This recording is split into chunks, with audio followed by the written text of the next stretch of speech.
India கூட்டணியினுடைய கூட்டம் டெல்லியில் நடைபெற்று வருகிறது. இதில் மல்லிகார்ஜுன கார்கே பேசியிருக்கிறார். இதை பற்றி டெல்லி செய்தியாளர் ராஜாவிடம் கேட்போம். ராஜா, இந்தியா கூட்டணி கூட்டத்தில் பேசப்படுவது என்ன? உங்களுடைய தகவல்கள் சுருக்கமாக. வணக்கம். இந்தியா கூட்டணியின் ஒரு 1.5 மணி நேரம் நடைபெற்றிருக்கிறது.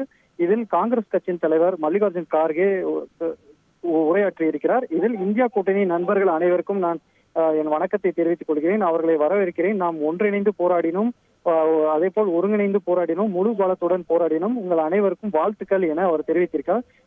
இந்த தேர்தல் கிடைத்த வெற்றி மோடிக்கு எதிரான வெற்றி. தனிப்பட்ட முறையில் மோடிக்கு இது அரசியல் தோல்வி மட்டுமல்ல, அபட்டமான தோல்வி கூட.